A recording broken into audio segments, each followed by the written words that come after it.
Good morning student, BA BSc geography की class में आपका हार्दिक स्वागत है। मैं डॉक्टर अनुज हाजड़िया। हमने बात करी थी कि मानव जो प्रजातियां हैं उसके विकास को प्रभावित करने वाले कारक। लास्ट अपना ये पॉइंट चल रहा था, मैंने फर्स्ट पॉइंट के बारे में आपको बता दिया था कि मानव प्रजातियों के विकास को प्रभावित करने वाले कारक कौन कौन से हैं। फर्स्ट हमने बात की थी स्थानांतरण की प्रवृत्ति। देखिए क्या होता है कि मनुष्य एक स्थान से दूसरे स्थान पर पलायन करता है, स्थानांतरण करता है। बहुत सारे कारक होते हैं। आपने देखा होगा कि जब मनुष्य जंगलों में रहता था, शिकार की कमी हो जाती थी, तो कंदमूल फल जिस पर उसका जीवन निर्भर करता था वो जैसे ही समाप्त हो जाते थे, मनुष्य एक स्थान से दूसरे स्थान पर पलायन कर जाता था, और जिसके कारण क्या पाई जाती थी, मनुष्य में स्थानांतरण की प्रवृत्ति पाई जाती थी। एक क्षेत्र से दूसरे क्षेत्र में जाने पर भौतिक वातावरण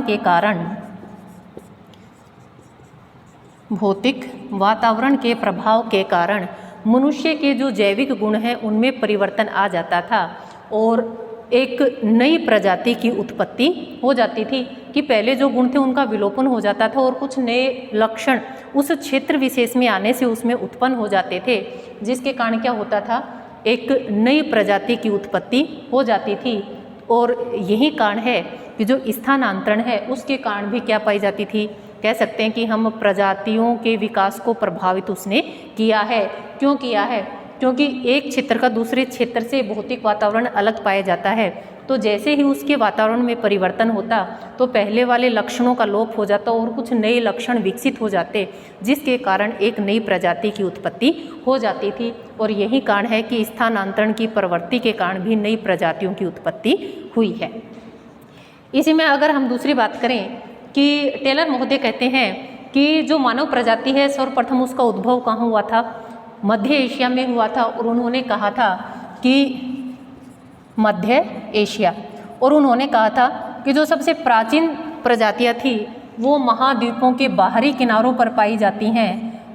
देखिए आपने क्या होता था, पहले युद्ध हुआ करते थे अपने साम्राज्य का विस्तार करने के लिए, तो जैसे दो प्रजातियां होती उनमें क्या होता, उस क्षेत्र विशेष पर अधिकार करने के लिए क्या होता था, युद्ध होता था, आक्रमण करते थे, और जो भी शक्तिशाली होती थी उस क्षेत्र पर उसका अधिकार हो जाता था।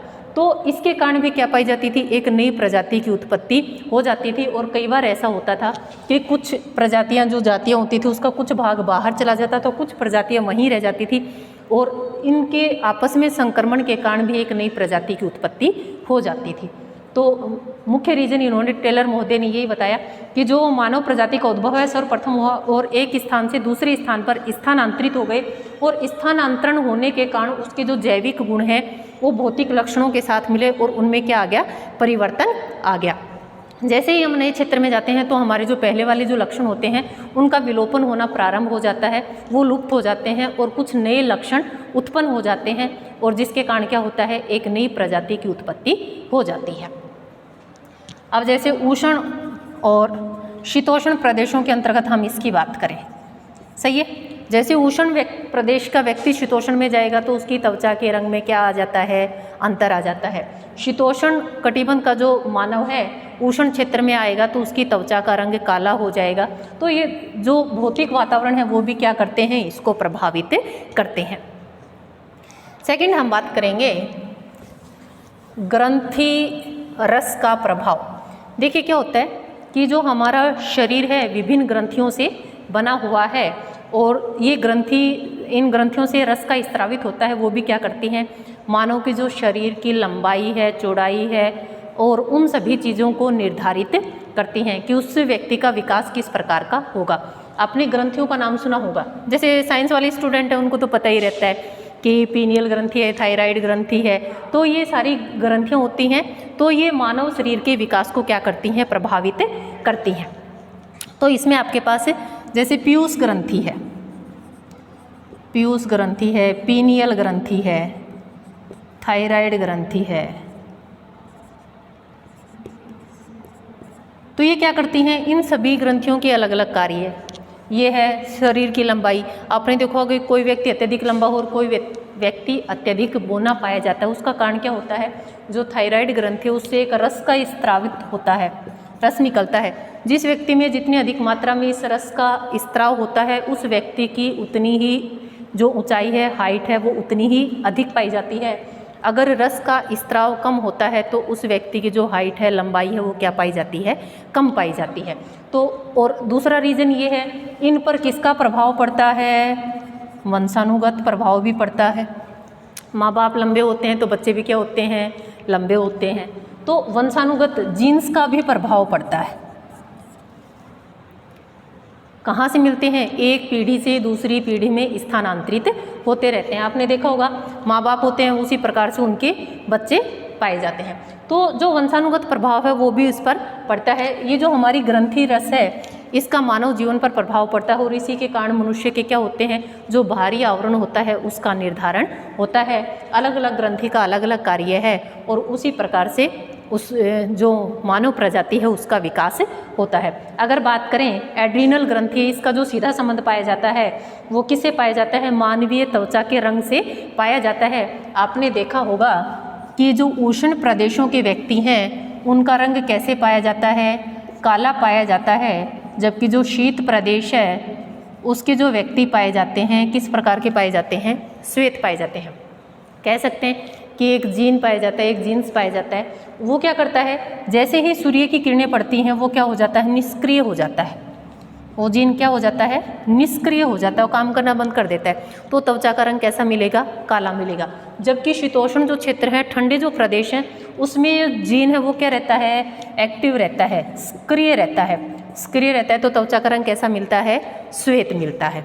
और दूसरा एक रीज़न और बताते हैं आपको, अगर उष्ण या शीतोष्ण प्रदेश का व्यक्ति उष्ण में जाएगा या उष्ण प्रदेश का व्यक्ति शीतोष्ण में जाएगा तो उसके आगे आने वाली पीढ़ियों में कुछ नए गुण उत्पन्न हो जाते हैं। और पर्टिकुलर एक व्यक्ति जो शीतोष्ण प्रदेश का है कंटिन्यू अगर उष्ण प्रदेश में रहता है तो उसकी भी त्वचा के रंग में अंतर आ जाता है। तो हम कह सकते हैं कि पहले वाले जो गुण होते हैं उनका विलोपन हो जाता है और उसमें जो नए लक्षण हैं या नए गुण हैं उनका समावेश हो जाता है, जिसके कारण भी एक नई प्रजाति की उत्पत्ति हो जाती है।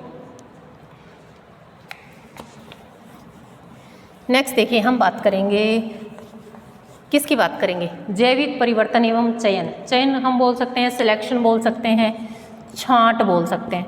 मतलब बहुत में से किसी एक का चुनाव करना। आपके पास ऑप्शन है, कई ऑप्शन, उनमें से किसी एक का चयन करना। तो जैविक परिवर्तन की बात करें तो ये जो जैविक परिवर्तन है ये भी एक पीढ़ी से दूसरी पीढ़ी में हस्तांतरित होते रहते हैं और हम कह सकते हैं कि मानव जो प्रजाति है उसके विकास को प्रभावित करते हैं। इसमें जीन्स होते हैं, जीन्स होते हैं, एक पीढ़ी से दूसरी पीढ़ी में उनका स्थानांतरण होता रहता है। एक पीढ़ी से दूसरी पीढ़ी में उनका स्थानांतरण होता रहता है और जो भौगोलिक कारक हैं वो भी क्या करते हैं, इसको प्रभावित करते हैं। भौगोलिक कारकों में जैसे जलवायु है, आहार है और कई बार कोई बीमारी हो जाती है वो भी क्या करती है, इस जीन्स को प्रभावित करती है। आपने देखा कोई व्यक्ति अत्यधिक बीमार हो गया तो उसके आगे आने वाली पीढ़ियों में उस प्रकार की वो बीमारी या उसके लक्षण पाए जाते हैं, या कह सकते हैं कि जिस प्रकार की उसका स्वास्थ्य उस प्रकार आगे आने वाली पीढ़ी का स्वास्थ्य नहीं रहता है। तो बहुत सारे जो ये कारक हैं ये क्या कर देते हैं, इस जीन्स को प्रभावित कर देते हैं, जिसके कारण भी क्या होता है, जो प्रजाति है उसके गुणों का विलोपन हो जाता है। दूसरी इन्होंने कहा कि जो जैविक गुण हैं उनमें भी वो भी क्या होते हैं, वातावरण से समायोजन के साथ परिवर्तित हो जाते हैं। कि जिस प्रकार का वातावरण होता है, जैविक गुण इन दोनों की प्रतिक्रिया होती है, उसके कारण भी एक नई प्रजाति की उत्पत्ति हो जाती है। जैसे ही हमारे पास वातावरण रहेगा वैसी जलवायु रहेगी, उसी प्रकार का आहार रहेगा, भोजन रहेगा। और भोजन है ये भी क्या करता है, मानव प्रजाति को प्रभावित करता है। आपने एक पंजाब का व्यक्ति देखा होगा, एक दक्षिण भारत का व्यक्ति देखा होगा, दोनों के खान पान में क्या पाया जाता है, अंतर पाया जाता है, लेकिन दोनों के स्वास्थ्य में भी क्या पाया जाता है, अंतर पाया जाता है, नहीं पाया जाता। पंजाब वाले लंबे तगड़े, मतलब कहने का ये है जिस प्रकार का ये आहार और जिस प्रकार की जलवायु पाई जाती है वो भी क्या करती है, जीन्स को प्रभावित करती है। और जीन्स क्या होते हैं, एक पीढ़ी से दूसरी पीढ़ी को स्थानांतरित होने वाले गुण होते हैं। हम कह सकते हैं कि वंशानुगत गुण होते हैं जो एक पीढ़ी से दूसरी पीढ़ी में हस्तांतरित होते रहते हैं। जो जैविक लक्षण होते हैं ये भी प्राकृतिक लक्षणों के साथ क्या करते हैं, मिलते हैं और जिसके कारण क्या होते हैं, एक नए लक्षणों की उत्पत्ति हो जाती है और जो पुराने लक्षण होते हैं उनका विलोपन हो जाता है, जिसके कारण भी एक नई प्रजाति उभर कर सामने आती है। नेक्स्ट हमने बात करी किसकी, जलवायु परिवर्तन की। देखिए क्या हुआ, जलवायु अगर परिवर्तन की बात करें, जलवायु मनुष्य कहाँ रहना पसंद करता है, जहाँ जलवायु कैसी रहती है, अनुकूल रहती है। अत्यधिक गर्मी में और अत्यधिक ठंड दोनों ही ऐसे क्षेत्र होते हैं या मरुस्थल वाले क्षेत्र जहाँ मनुष्य रहना नहीं चाहता है, लेकिन प्रतिकूल परिस्थितियों में भी अगर उसे रोजगार के अवसर मिले तो वह वहाँ पर रहना प्रारंभ कर देता है। आपने ऑस्ट्रेलिया का सुना होगा, सोने की खाने हैं वहाँ पर, उस वजह से लोग पलायन कर जाते हैं और वहाँ पर लोग रहते हैं और यही कारण है कि वहाँ पर जनसंख्या घनत्व भी अधिक पाया जाता है। तो इन्होंने कहा कि जो जलवायु की बात करें कि मानव कहाँ रहता था, जंगलों में रहता था। जैसे भोजन की कमी हुई, एक स्थान से दूसरे स्थान पर क्या कर गया, पलायन कर गया। जैसे जब यूरोप में, या हम कह सकते हैं हिम युग आया, देखिए अलग अलग समय में अलग अलग युग आए थे। एक ऐसा समय था जब हिम युग आया था, तो हिम युग आया, तो हिम युग आने से क्या हुआ, जलवायु में अंतर आया। तो जैसे ही हिम युग आया तो हिमयुग आने से क्या हुआ, जो यहाँ पर जो जाति रहती थी वो किधर, कौन से प्रदेशों की तरफ खिसक गई, उष्ण प्रदेशों की ओर। मैप के माध्यम से हम इसको समझ सकते हैं कि जैसे ही, देखिए फर्स्ट बात तो ये आती है कि मानव की उत्पत्ति कहाँ हुई थी, मध्य एशिया में। सही है, बिल्कुल मध्य में लगा दिया। अगर यहाँ बर्फ़ गिरेगी, आपको पता है कि इधर तो उष्ण प्रदेश है और इधर शीत और बीच वाला शीतोष्ण। सही है, अगर यहाँ बर्फ़ गिरती है तो जो गर्म क्षेत्र के लोग हैं वो किधर खिसकेंगे, हिम अगर रेखा आती है, हिम पेटियाँ आती हैं, या कह सकते हैं कि हिमयुग आता है, तो यहाँ जो व्यक्ति रहते हैं किधर खिसकेंगे, गर्म की तरफ, भूमध्य रेखा की ओर। किधर आएंगे, गर्म क्षेत्र की ओर। और कुछ व्यक्ति ऐसे होंगे जो यहीं रह जाएंगे। सही है, लेकिन जैसे ही हिमयुग समाप्त होगा तो ये वाले वापस यहाँ आएंगे या नहीं आएंगे, और ये वाले और इधर खिसक जाएंगे। जैसे ही हिमयुग की समाप्ति होगी क्या होगा, कुछ लोग तो वापस अब पहले वाले स्थान पे आ जाएंगे और जो कुछ पहले थे वो और उत्तर में खिसक जाएंगे। तो इन्होंने क्या कहा, अब जो व्यक्ति यहाँ रह गया और जो व्यक्ति वापस यहाँ चला गया, दोनों के जैविक गुणों में अंतर आएगा या नहीं आएगा, यहाँ वाला उष्ण प्रदेश में, यहाँ वाला वापस शीतोष्ण में। तो जैसे ही उसका वातावरण चेंज हुआ, जलवायु चेंज हुई, उसके जो शारीरिक लक्षण थे उनमें भी क्या आ गया, परिवर्तन आ गया।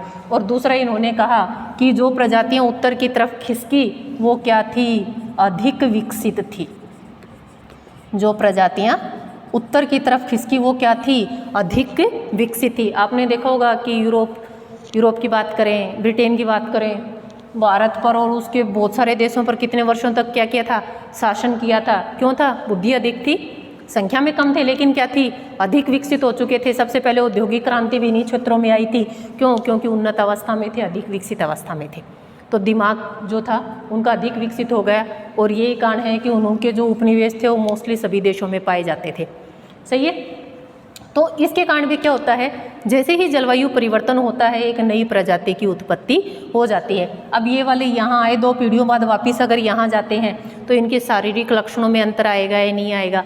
पहले वाली जो यहाँ पर जो जनजातियाँ रहती हैं, जो मानव जाति है, उसके साथ इनके संबंध बनते हैं, वैवाहिक संबंध बनते हैं, तो भी एक नई प्रजाति की उत्पत्ति होती है। तो यही कारण बताया कि इन्होंने कि जो मानव प्रजातियों को प्रभावित करने वाले कारकों में जलवायु परिवर्तन एक मुख्य कारक है, क्योंकि जिस प्रकार की जलवायु पाई जाती है उसी प्रकार के जो मानव है उसमें शारीरिक संगठन, उसके शरीर की बनावट, आकार, वो उसी प्रकार से निर्धारित होता है। आप कई बार देखते हो, आप अमेरिका का व्यक्ति इंडिया में घूमने आता है, कौन से मौसम में आएगा, वो सर्दियों में आएगा। क्यों आएगा सर्दियों में, अगर वो गर्मियों में आएगा तो क्या करेगा, वैसे तो आएगा नहीं। अगर गर्मियों में आता है तो छाता, एसी, रेफ्रिजरेटर इन सभी का उपयोग करेगा। वो कौन से मौसम में आएगा, सर्दियों में आएगा। क्यों, क्योंकि किस प्रकार का प्राणी है वो, वहाँ किस प्रकार का मौसम रहता है, सर्दी वाला मौसम रहता है। तो यहाँ पर भी कौन से मौसम में आएगा, वो सर्दियों वाले मौसम में ही आएगा, ताकि उसके पर्यावरण के साथ अधिक अनुकूलन न करना पड़े। और इंडिया वालों को कहीं ले जाओ कोई फर्क नहीं पड़ता। सही है, क्योंकि हमारे यहाँ सर्दी गर्मी चारों ऋतुएं पाई जाती हैं। अब शीतोष्ण क्षेत्र है, वहाँ जिस प्रकार से हमारे यहाँ 10 महीने गर्मी और 2 महीने सर्दी पाई जाती है, उनके क्या पाया जाएगा, 10 महीने तो सर्दी पाई जाएंगी और 2 महीने नॉर्मल टेम्परेचर पाया जाएगा, वहाँ गर्मी नहीं होती है।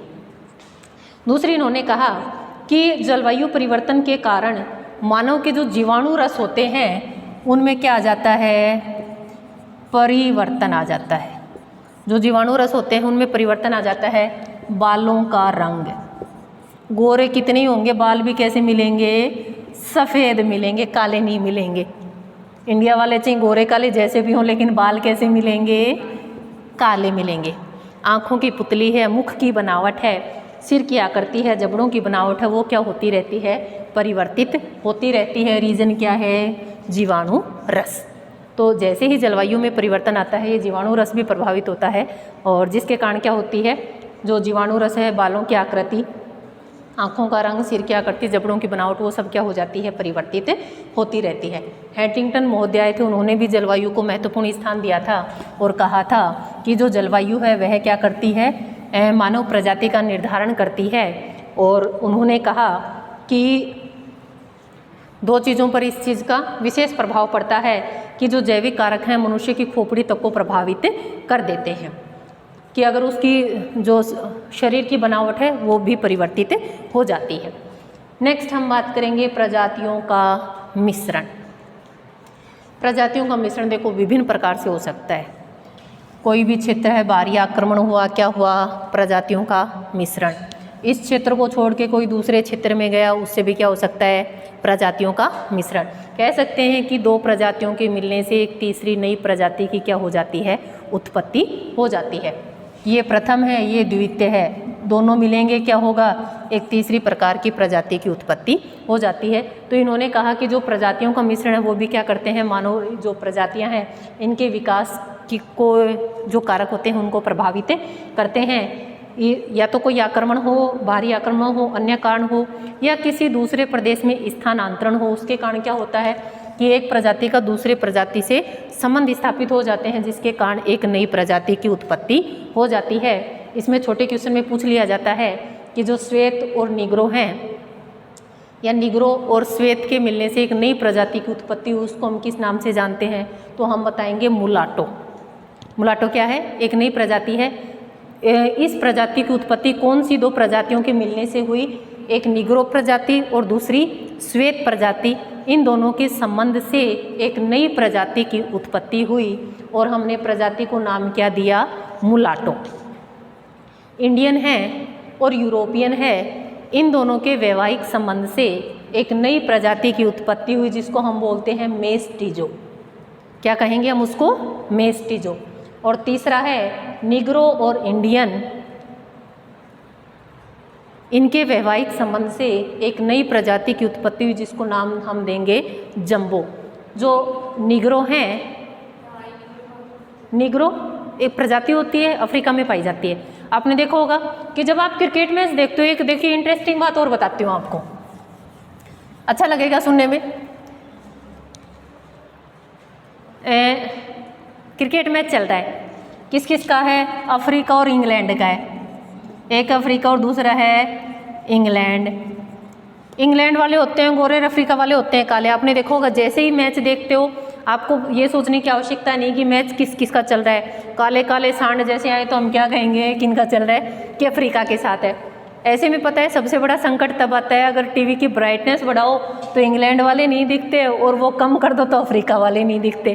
क्यों? क्योंकि ये तो गोरे अधिक होते हैं और ये काले अधिक होते हैं। तो कहने का अभिप्राय, जिस प्रकार आप मैच में देखकर उस प्रजाति का अनुमान लगा सकते हो कि यह किस प्रकार की प्रजाति है। आपने देखा होगा कि उनके बाल कैसे होते हैं, घुंघराले होते हैं, होठ मोटे होते हैं, सिर की बनावट बड़ी होती है। तो उनको देखने से आप बता सकते हो कि यह कौन से देश की टीम है। उसी प्रकार से इंग्लैंड वाले आएंगे, लंबे आएंगे, गोरे आएंगे, तो उसके अकॉर्डिंग आप बता सकते हो कौन से देश की टीम है। क्यों? क्योंकि हमने प्रजाति के शारीरिक जो बाहरी आवरण है उसी को देखा, उन लक्षणों को देखा और उन लक्षणों के आधार पर हमने बता दिया कि यह टीम कौन से देश की है। भारत वाले आते हैं, पहचानते हैं नहीं है, श्रीलंका वाले आते हैं, तो हम उनकी शारीरिक जो बनावट है उसके आधार पर भी हम बता सकते हैं कि यह कौन सी प्रजाति से संबंधित है। दोनों में अंतर होता है नहीं होता? देखने से हम बता सकते हैं, क्योंकि उनके बाहरी आवरण में जलवायु जो भौतिक कारण है उसके प्रभाव के कारण हम बता सकते हैं कि इन दोनों के शारीरिक रंग रूप, आँखों की बनावट, बालों की आकृति, होठ का आकार, उन सब के अकॉर्डिंग क्या पाया जाता है? इन दोनों में अंतर पाया जाता है। नेक्स्ट बात करेंगे हम, यहाँ जो प्रजातियों का मिश्रण होता है इसको थोड़ा सा हम इन चीज़ों को इम्पोर्टेंस देंगे और नोट कर लीजिएगा आप इसको। निग्रो और जो श्वेत मिलेंगे, मुलाटो, इंडियन और यूरोपियन से मेस्टिजो, और निग्रो और इंडियन मिलने से जंबो एक नई प्रजाति की उत्पत्ति होती है। और लास्ट हमारा पॉइंट है भौगोलिक एवं सामाजिक अलगाव। देखिए पहले क्या होता था कि मानव के पास यातायात के साधन इतने अधिक विकसित नहीं होते थे जिसके कारण वह एक स्थान से दूसरे स्थान पर आसानी से जा सकें, और यही कारण होता था कि एक स्थान से दूसरे स्थान पर जाने में उसको काफ़ी समय लग जाता था। कह सकते हैं कि हम जो भौगोलिक दूरियां होती थी वो अधिक पाई जाती थी। इसलिए क्या होता था, एक क्षेत्र विशेष में एक प्रजाति की उत्पत्ति हो जाती थी और दूसरे क्षेत्र विशेष में दूसरे प्रकार की जो प्रजाति है उसकी उत्पत्ति हो जाती थी।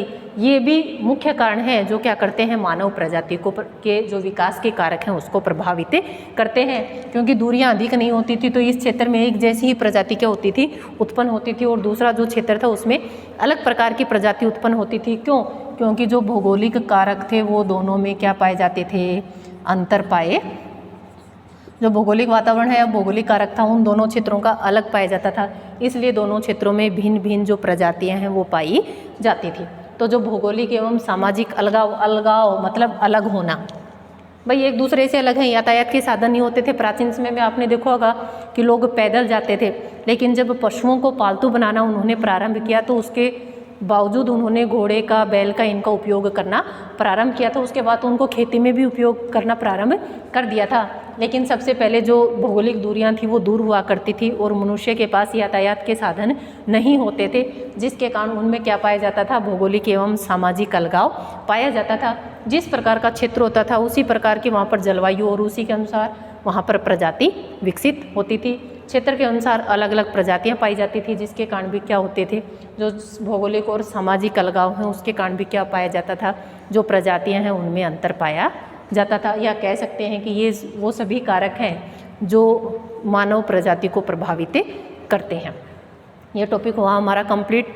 रटने की आवश्यकता नहीं है, जो जो चीज़ें हैं उनको समझते जाइए और एक्सप्लेन करते जाइए कि मानव प्रजाति को प्रभावित करने वाले या उसके विकास को प्रभावित करने वाले कारक कौन कौन से हैं। इसके अलावा भी बहुत सारे कारक हैं, भौगोलिक कारक, जलवायु, जल, मतलब कुछ भी जो मानव के विकास के लिए उत्तरदायी होते हैं। अब जल है, जल भी मानव क्या करता है, उसको प्रभावित करता है। जल की उपलब्धता होगी, उपजाऊ मिट्टी होगी, वो भी क्या मतलब वो भी क्या करती है, मानव जीवन को प्रभावित करती है। तो ये हमारे कारक थे, जिसमें फर्स्ट स्थानांतरण की प्रवृत्ति, सेकंड है ग्रंथि रस का प्रभाव, थर्ड है जैविक परिवर्तन एवं चयन। जैविक परिवर्तन में हम जीन्स जो एक पीढ़ी से दूसरी पीढ़ी में स्थानांतरित होते रहते हैं। फोर्थ नंबर पर हमने बात करी जलवायु परिवर्तन की। फिफ्थ नंबर पे हमने बात की प्रजातियों के मिश्रण की, कि दो प्रजातियों के मिश्रण से एक नई प्रजाति की उत्पत्ति हो जाती है। और लास्ट हमने बात की भौगोलिक एवं सामाजिक अलगाव की, कि भौगोलिक दूरियां अधिक होती थी, इसलिए क्षेत्र विशेष में लोगों का एक स्थान से दूसरे स्थान पर जाना आसान नहीं होता था, इसलिए अलग अलग प्रजातियां अलग अलग क्षेत्रों में उत्पन्न हो जाती थी। देखिए आगे बात करेंगे हम। आगे अच्छे से समझ में कोई भी प्रॉब्लम हो तो वापस पूछ लीजिएगा। ये था हमारा प्रजातियों से। छोटा क्वेश्चन पूछा जा, इसमें बड़ा क्वेश्चन पूछा जा सकता है कि मानव प्रजातियों के बारे में बताइए, प्रजाति का अर्थ बताइए, या प्रजाति के विकास को प्रभावित करने वाले कारकों के बारे में बताइए। तो आपको जितने भी कारक लिखवाए उन सभी के बारे में आपको बताना है। आगे जो प्रजातियां हैं इससे संबंधित एक सिद्धांत दिया था। किसने दिया था? टेलर महोदय ने। इन्होंने कहा कि प्रजातियों की उत्पत्ति सबसे पहले कहाँ हुई, क्या हुआ, उन सभी के बारे में इन्होंने क्या किया था, वर्णन किया था। और इन्होंने एक सिद्धांत दिया था जिसको हम बोलते हैं प्रवास कटिबंध सिद्धांत। टेलर महोदय ने एक सिद्धांत दिया जिसको नाम दिया हमने प्रवास कटिबंध सिद्धांत। इसी सिद्धांत का एक दूसरा नाम था जिसको बोलते हैं हम स्तर कटिबंध सिद्धांत। स्तर सिद्धांत भी बोलते हैं। ठीक है, देखिए इसमें क्या होता है कि 1919 में टेलर महोदय एक सिद्धांत देते हैं। वो सबसे पहले यही बात बताने का, कटिबंध एवं स्तर सिद्धांत भी बोलते हैं इसको, कटिबंध एवं स्तर सिद्धांत, कुछ भी कह सकते हैं हम, चीज़ एक ही है। देखिए टेलर महोदय ने क्या माना था कि सबसे पहले जो मानव प्रजाति है उसकी उत्पत्ति कहाँ हुई थी, कैसे हुई थी, वह देश के विभिन्न भागों में किस प्रकार से फैली, इससे संबंधित उन्होंने अपना एक सिद्धांत दिया था। सिद्धांत दिया था 1919 में, और सिद्धांत का नाम था प्रवास कटिबंध सिद्धांत। देखिए क्या था इसमें,